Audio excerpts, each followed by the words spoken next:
I'm from China and I'm studying animation at the university in Sydney, and I study and work hard every day.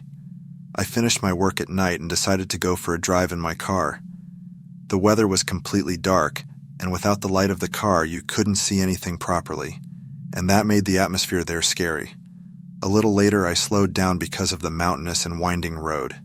Suddenly, I saw a white thing in the middle of the road. I honked several times, but it didn't move. Then I stopped the car, and with a mixed feeling of fear and anger, I yelled and said, "What the hell are you doing? She needs help." I didn't know what to do at times like this, especially since it was with a young girl. I told her to get in. She sat next to me as if she was very scared and asked me to go there. Or not. I tried to open a conversation with her. I asked her where she wanted to go, but she didn't seem to understand and couldn't speak English. She was a white girl about 17 years old, and she was wearing a tight school uniform. I tried to talk to her for half an hour, but she didn't give any answer. Finally, she told me that she wanted to call his mother, and I gave her the phone. She started speaking in a language she didn't know. It was probably his mother tongue. The rest of the way, not a single word was exchanged between us. I was thinking that I should call the police because I think it's a bit suspicious. Well, it was unusual for a young girl to be alone on the road at that time. In addition, I noticed that she wasn't even wearing shoes and didn't have a school bag. I thought she might be stolen.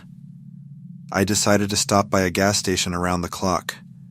Before I went out, I took a look at her to make sure she was okay. I saw that she wasn't there. Only where she was sitting was a little wet. There were no other cars in that gas station, so where could she have gone? I quickly called the police, and they also checked my car, but they couldn't find any clue. Suddenly I remembered that the girl had called her mother, so I called the number on my phone, picked up the phone, and told the story. But the woman behind the line just cried. She said, "You are lying, don't disturb me." It was very strange for me. A week later, the police called and told me something terrible.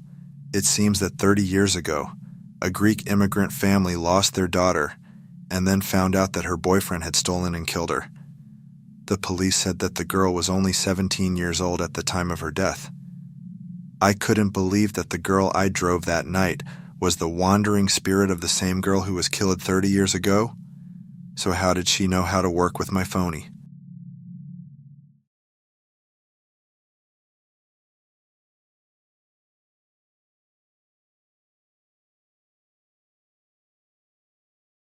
"5 years ago, I was working at a place where I was busy until late, and I would return home around 1 in the morning. The route I was taking was outside the city and there was a forest. Many times on my way, I would meet people who wanted help.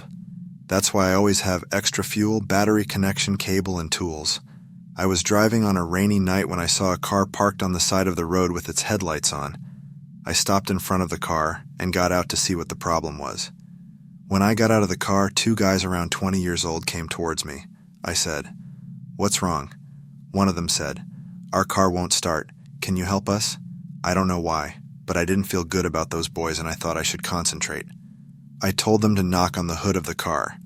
I expected them to go to their car and open the hood, but they stopped there and one of them signaled to his car.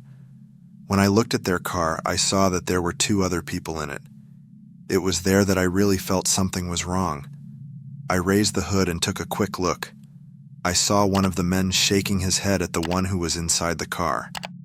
I was starting to believe in my gut feeling that something bad was going to happen. I quickly made an excuse to go inside my car and think, "I know what's wrong with your car. I have to go get something from my car and come." I went back to my car and tried to behave normally. I remember that I was afraid that they would attack me from behind at any moment. I sped away. I'm glad I found out it was a trap, because a few minutes later, a car came speeding behind me. Yes, it was the one who lied that it broke down. The driver all turned the steering wheel towards my car and gave gas. One of them rolled down the window and threw something into my car. I thought it was garbage. Then the same guy pulled out a knife and got out of his window. And with his knife, he cracked the window of my car and it was broken. The driver turned towards me again, and this time hit my car hard. I was thrown on the other side of the road. I hit the brake, and they did the same thing. People jumped out of their cars and ran towards me, and I pressed my foot on the gas and passed them quickly. I don't know if I lost them or because I didn't care, because I didn't see them on the road after that. I was never as scared as I was that night in my life. About 3 days later, I saw on the news that 2 men were robbed on the road, and he was severely beaten by 3 boys who claimed that it was their car.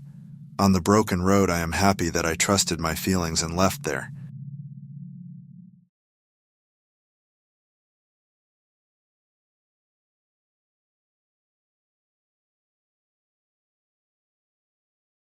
So last night, I was at a classmate's house working on a group project we have due tomorrow. I live in an apartment in the town where our university is located, and my classmate lives at his parents' house, which is in the foothills just outside of town.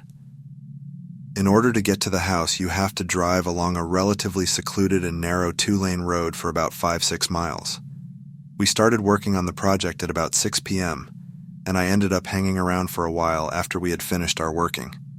So I left his house pretty late at about 11 and started down the road back towards town. I didn't realize how tough it would be to navigate the road at night.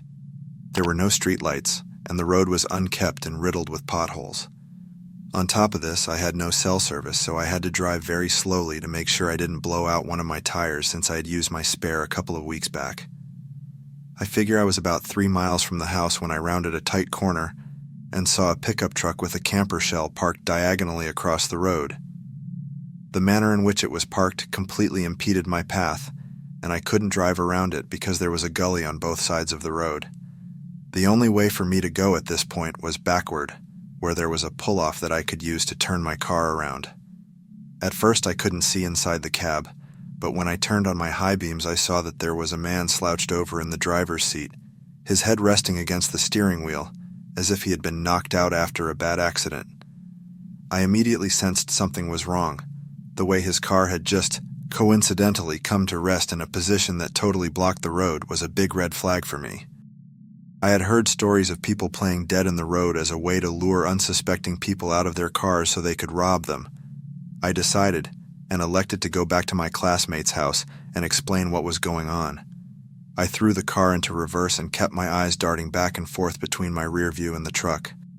I looked and saw that I was almost to the pull-off where I could turn around. When I looked back, my heart skipped about 5 beats. The man who had been slouched over in the driver's seat was now walking at my car at a hurried pace, while a few other men jumped out of the camper shell and started moving towards me as well. I panicked and accelerated backwards into the pull-off, which messed up the undercarriage of my car pretty bad. As I put it into drive, the guy was already at my passenger side door, tugging on the handle, which, thank the Lord, was locked. I only caught a brief glimpse of him, but his face appeared to be scabbed and leathery. Definitely a meth head or some sort of drug abuser.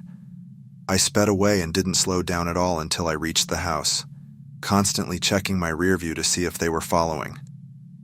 Thankfully, they didn't tail me, and when I reached the house, I explained what had happened to my classmate, and we called the cops. I was grateful that my buddy's parents were kind enough to let me stay the night.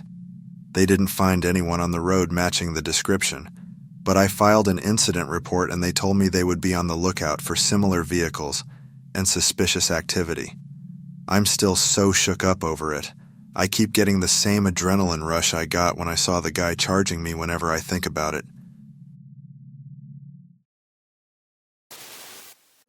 If you enjoy the video, leave a comment, and don't forget to subscribe.